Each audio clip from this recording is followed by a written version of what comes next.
Well, this is St. George, South Carolina. No snow, and I'm at a new hotel. Got a good deal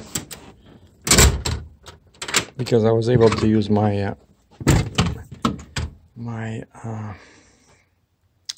Wyndham Reward points and got like $20 off the price. Well, it looks very clean, except somebody. What do they have here? Probably some weapons, that's what I'm guessing. Some big, like machine guns, Kalashnikov AK-47. Somebody puts right above. Maybe some big horns, you know, over deer. Something like this. Nice. Nice TV. Like, look. So this room is actually just a bit more money than the one where I stayed for 14 days, but this is so much nicer. You know, nice big TV. LG, my favorite brand, because I had one when I had my apartment in Guelph, Ontario. Hi. Lots of mirrors everywhere. Wow. So this is like a business suite. You see, they give you this, like a charger. Maybe it has high-speed internet over here. Because she asked me for, I asked him for a password. Yeah, look, see, kind of like a leather chair, little desk. Desk is squeezed underneath the other desk.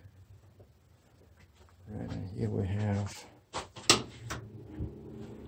I hate these. I don't know why they bother with these. Like one cup, you have to make 20 times. Because of course they're tiny, right? And that's always good, you know, good for self-defense. You can use it. So nice, not bad. So 3,000 points, Wyndham Rewards, and $45 US. Even has this over here, so I can sit over here, sip some wine, and look at the beautiful Ford Mustang outside. Yeah, so what? Just wanted to do an update. The sound is great. Nothing rattles anymore, right? Because that guy was he didn't lie to me. The Kissimmee muffler, even though the distance between the muffler and the frame is probably, I don't know, 5 millimeters, but he said, he, you know, swore to me that it's not gonna move, and he was right. No rattling, nothing is touching the frame, so I'm pretty happy. Of course, the loudness is still the same, so you gotta be a fan. But I love when I pick up speed from standstill, everybody's staring. You know, I love that. No, but it sounds real sporty. But one funny thing happened is that because now my RPM jumped up at around 350 RPM in top gear, I don't drive 80 miles an hour anymore, you know. I try to stay at 75 or lower. Actually, at 75 it's loud, you know. So now I'm like a perfect driver, you know. So that 315 was really making you break rules, you know, because the car was just not driving. It was not 2000 RPM, you know, and at 75 miles per hour in top gear. It was crazy. I don't know why they do that. So now at 75 with 373s at 75 miles per hour, I'm at like 2450 RPM, you know. And if I go to 70 miles per hour, I'm at 2250. And that's probably half of the time today. I did about 600 kilometers. No, maybe even more. I did like 400 miles all the way from Orlando. I'm just south of the split, you know, the big junction, I-95 and I-26, right? And I reach I-26, I go north on I-26 towards North Carolina and, you know, towards West Virginia. And so it was okay. I did the first probably like 4 hours without stopping. I don't know why, but I find it so much more comfortable, you know, in a car. In a big truck, I would never be able to drive like this long, you know. Oh, and then one thing happened is that I was driving and I was checking my gauges. And the gauge that shows you the tire pressure shows that one of the tires was, all tires were at 39 psi and one tire was at 29. You know, and it said that it was the rear driver's side tire, this one, right? And I stopped at a gas station like maybe 2 hours away from here. And I checked everything. Actually, they were not 39, they were like 35. And one was probably, I don't know, like 27, 28, you know. And last time I checked all my tires was in Ontario, probably 27th. And I was noticing that, yeah, this tire was, like the bulge was a bit weird. And so I paid a couple of dollars there to pump them up. So now I'm going to check. Tomorrow morning I'm going to start that gauge thing to check if it drops again. I need to start looking for a tire shop, because that's not normal. I think normally, I think they say, tire shops say that if you lose 20% or more, then it's considered a flat tire, you know. So I remember somebody said that when I went to that on that Black Point Wildlife Drive, it was all gravel, it was all these little sharp rocks, and somebody left a comment saying that, you know, those rocks can cut your tires. But I don't think, if I cut the tire, I don't think it'll be at 29 psi even, right? It would go, you know, straight flat. It just, I think because I was driving between these, you know, like totally different climates. You know, Canada, like it was, I think it was like minus 15 Celsius over there. It's like really cold.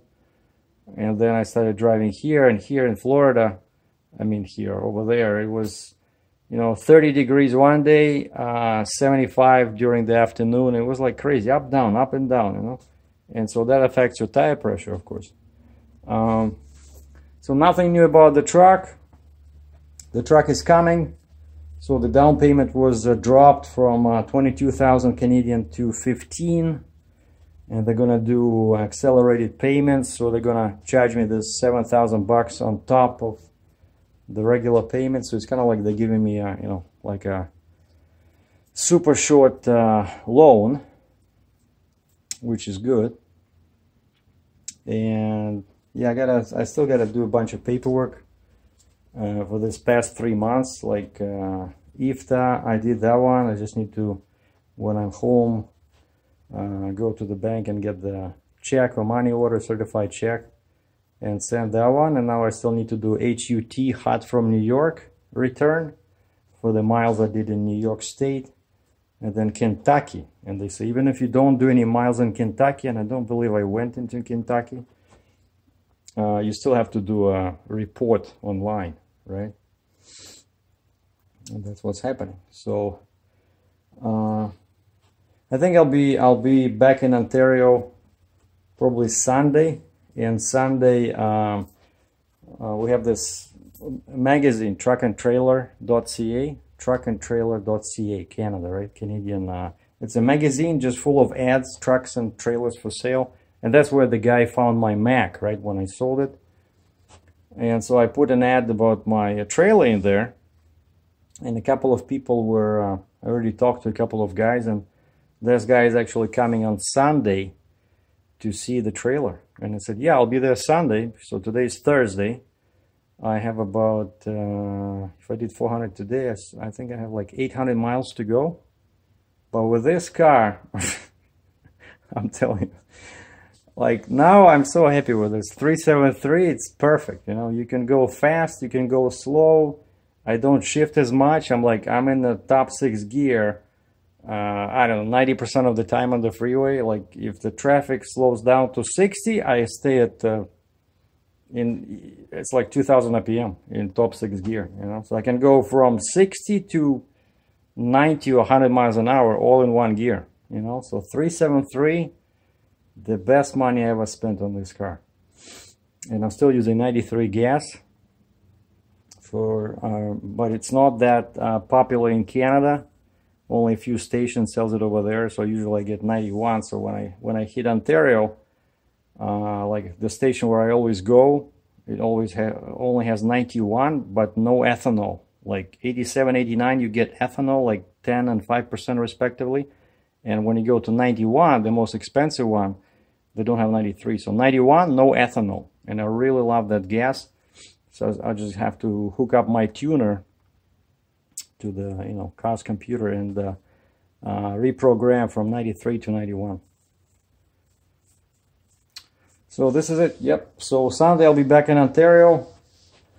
And so the plan is, if that, because I'm concerned that, of course, the truck is more money. And now these accelerated payments, so like the first 6 months, I'll have to work like a slave, And I want to make sure that I have loads. I need more loads than I had with Mac and this trailer. And so more loads are supposed to happen because this truck will have a self-steer or steerable pusher, as they call it, right? In the States, in Canada, we say self-steer, self-steer. And this will allow me to go to and from Quebec, the next province next to Ontario, because they don't like conventional pusher axles. You can get a ticket if they see you, lifting it on turns. So now I can go into Quebec, and second thing is that's more loads. And second thing is that the front axle is 20,000 pounds. So I can, I can transfer more weight to the front, so technically I can do heavier loads. So I'm really interested to see how my permit situation will change. Like when I apply for a permit, how much will they allow me on the front if I show them that I have big 425mm tire and 20,000 pound axle. So like basically the new truck, it'll have 20, 20, 20, 20. So of course I can get 46 somewhere on the drives, but most of the time it'll be 80,000 pounds gross. So 20 on each axle, steer, pusher, and 2 drives, And the trailer is good because it has 60-inch spacing. But in order to further improve the load situation, I really need the flat deck. Flat deck, because this one is great for heavy stuff like big machines. If I cannot sell it and switch to a flat deck trailer, I'll just try to find some channels, find some brokers that specialize in big equipment. Maybe go talk to Caterpillar, John Deere, and say, hey, this is the truck, this is the trailer, just give me some loads, And so that's the plan. So either change the trailer or find better lanes for the existing trailer with a flip axle. And now I can do Quebec, so my area will increase. So now I'll be able to do Ontario to Quebec, Quebec to Ontario, and then Ontario to US, and US on the way back. I'm not just limited to Ontario. I can go to Quebec and then come back to Ontario, because Quebec has even though I don't like going there, but it's more loads, it's better exposure, and of course the truck will be black. So like I have a black Mustang, black trailer, black truck, and I'm gonna put some really noticeable signs on it. Of course not like that dark red, that was a disaster, but I don't know, maybe white or yellow or bright blue, but so people can see like, geez, what is that? Oh, SERGEI DRATCHEV Heavy Haul. Okay, cool. What's the phone number? Okay, we're gonna call him. Anyway, so for now, I'm just here after one day, St. George, South Carolina, and I saw some big storms on the TV, and I asked the lady in the front office, I said, where is that? And she said, oh, that's North Carolina, and they hope it's gonna go away by tomorrow. So like for now it's all good. You see like blue sky, probably like 35, 37 F. You still need to wear a light jacket, but this actually looks better than in Orlando, Florida. Like it was real cloudy over there, and this morning it was freezing. It was 31, 32, and I saw people. I stopped at the Wawa station next to my hotel there, and people were wearing neat wool hats and the gloves. You know, it was crazy. To me, it's kind of funny, you know, but because I'm used to cold weather. But people panic, you know, when the temperature drops to 0 Celsius or 32°F. People start reaching out for winter wardrobe.